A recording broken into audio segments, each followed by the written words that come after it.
आज Doubtnut app download करें। Doubtnut पर अपने सभी गणित, रसायन विज्ञान, भौतिक विज्ञान और जीव विज्ञान के डाउट्स का करो सफाया। बस प्रश्न की फोटो खींचो, एक ही प्रश्न को क्रॉप करो और तुरंत वीडियो सोल्यूशन पाओ। अभी डाउनलोड करें।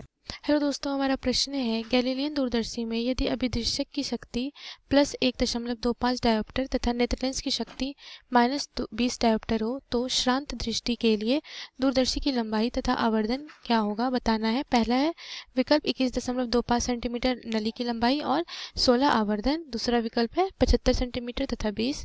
तीसरा विकल्प है 75 सेंटीमीटर तथा 16 और चौथा विकल्प है 6.5 सेंटीमीटर तथा 21.25। ठीक है, तो देखो गैलीलियन दूरदर्शी जो होता है, ठीक, उसमें क्या होता है, जो अभिदृश्यक लेंस होता है वो एक क्या होता है, उत्तल लेंस होता है, और जो नेत्रिका लेंस होता है, ठीक है, वो क्या होता है, अवतल लेंस होता है।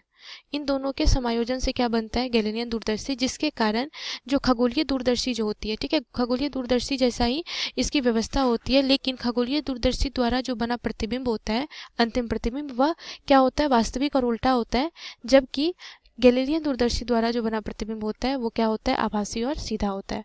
ठीक है, तो देखो ये क्या हो गया, अब ये अभिदृश्यक लेंस है और ये क्या है, नेत्रिका लेंस है, जिसे हम ई से सूचित कर रहे हैं। ठीक है, ये दोनों लेंस क्या होती है, एक नली से जुड़ी होती है, जिसे हम नली की लंबाई ज्ञात करते हैं, जिसे हम एल से सूचित करते हैं। ठीक है, तो अब देखो यहाँ पे क्या है कि इसकी शक्ति, अगर अभिदृश्यक की फोकस दूरी, अभिदृश्यक लेंस की फोकस दूरी को हम एफ ओ और नेत्रिका लेंस की फोकस दूरी को अगर हम एफ ई से सूचित करें, ठीक है, तो एफ ओ बराबर हमें कितना एफ ओ बराबर हमें ज्ञात करना होगा। अगर यहाँ पे पी ओ मतलब अभिदृश्यक की जो शक्ति दी गई है वो दी गई है कितना, प्लस 1.25 डायोप्टर। चूंकि ये उत्तल लेंस है इसलिए क्षमता क्या होगी, इसकी धनात्मक होगी, और पीई जो दिया गया है वो कितना दिया गया है, -20 डायोप्टर के बराबर। तो इससे आप फोकस दूरी निकाल सकते हो, चूंकि क्षमता बराबर क्या होता है, 1 बटा फोकस दूरी, और फोकस दूरी यहाँ पे मीटर में निकलती है। ठीक है, तो एफ ओ यहाँ से निकालोगे तो ये हो जाएगा 1/पी ओ के बराबर। तो एफ ओ बराबर आ जाएगा कितना, 1/1.25, ये धनात्मक में। तो एफ ओ बराबर कितना आ जाएगा, यहाँ से यह आ जाएगा 0.8 मीटर। इसे आप सेंटीमीटर में बदलोगे तो यह आ जाएगा 80 सेंटीमीटर के बराबर। ठीक है, तो अभिदृश्यक की फोकस दूरी ज्ञात हो गई। इसी प्रकार आप नेत्रिका की फोकस दूरी ज्ञात कर सकते हो। तो एफ ई बराबर क्या आ जाएगा, 1/पीई। तो एफ ई बराबर यहाँ से आप लिखोगे 1 बटा क्या आ जाएगा, -20 डायोप्टर के बराबर। तो ये कितना आ जाएगा, एफ ई बराबर सेंटीमीटर में -5 सेंटीमीटर के बराबर। ठीक है, तो ये क्या निकल गई, नेत्रिका लेंस की फोकस दूरी। अब हमें क्या करना है, आवर्धन ज्ञात करना है। तो आवर्धन ज्ञात करने के लिए अगर आप कोई वस्तु को यहाँ पे क्या किए हो, चूंकि गैलीलियन दूरदर्शी द्वारा क्या होता है कि वस्तु को आप जब देख रहे हो, ठीक है, तो कोई वस्तु मान लो यहाँ पे स्थित है, ठीक, तो ये कितना गुना आवर्धित प्रतिबिंब बन रहा है, इसके लिए आपको आवर्धन ज्ञात करना होगा। और आवर्धन का जो मान होता है गैलीलियन दूरदर्शी के लिए, ये क्या होता है, F0 बटा एफ ई के बराबर। ठीक है, आवर्धन, तो यहाँ पे m बराबर देखो, और ऋणात्मक चिन्ह भी साथ में आता है। ठीक है, तो m बराबर -F0 बटा एफ ई हो गया। तो -F0 का मान हो गया 80 बटा कितना, एफ ई का मान क्या है, -5 के बराबर। ठीक है, तो यहाँ से कैंसिल आउट हो गया, माइनस माइनस, और यहाँ से क्या हो जाएगा 5 और ये हो गया 6। तो m बराबर क्या आ गया, धनात्मक में 16। मतलब जो प्रतिबिंब बनेगा वो 16 गुना आवर्धित प्राप्त होगा।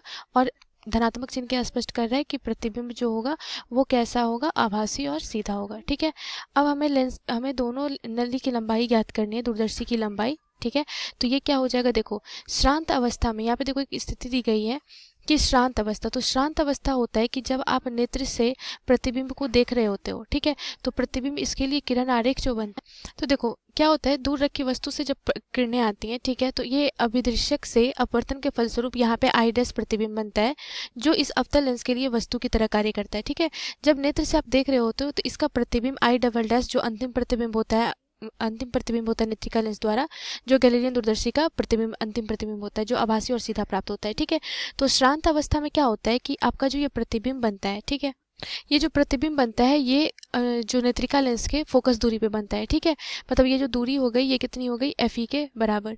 ठीक, श्रांत अवस्था में, जब नेत्र आपकी क्या हो, श्रांत अवस्था में, तो अभिदृश्यक द्वारा जो अभिदृश्यक द्वारा जो बना प्रतिबिंब होता है वो नेत्रिका लेंस के फोकस दूरी पे बनता है। ठीक है, तो ये दूरी यहाँ पे आप देखोगे तो ये यहाँ से यहाँ तक की जो दूरी होती है, ठीक है, वो कहाँ, ये माना जाता है कि यहाँ पे फोकस पे बन रही है। ठीक है, तो यहाँ पे जो लंबाई दी जाती है, ठीक, समान समायोजन के लिए, तो ये दूरी क्या हो गई आपकी, एफ ई के बराबर। ठीक, तो एल बराबर कितना हो जाता है, F0 बटा एफ ई के बराबर। एफ नॉट जोड़ एफ ई के बराबर। ठीक है, जहाँ पर एफ ओ क्या है, अभिदृश्यक और नेत्रिका लेंस की फोकस दूरी। तो एल बराबर क्या हो जाएगा, एफ ओ का मान कितना है यहाँ पे 80 सेंटीमीटर में निकाला था। ठीक है, तो ये हो गया 80 सेंटीमीटर जोड़ एफ ई का मान कितना निकाला था -5 सेंटीमीटर ये। तो एल बराबर यहाँ से क्या आ जाएगा 80 माइनस 5 के बराबर। तो ये कितना आ गया 75 सेंटीमीटर के बराबर। ठीक है, तो जो नली की लंबाई हो गई वो कितनी आ गई 75 सेंटीमीटर के बराबर। और आवर्धन का मान कितना आ गया 16। तो कौन सा विकल्प सही हो जाएगा, विकल्प सी क्या हो गया सही विकल्प। धन्यवाद। कक्षा 6वीं से 12वीं से लेकर नीट, IIT, JEE वो एडवांस के लेवल तक 1 करोड़ से ज्यादा छात्रों का भरोसा। आज ही डाउनलोड करें डाउटनेट ऐप या व्हाट्सएप करें अपने सारे डाउट्स 8400 400 400 पर।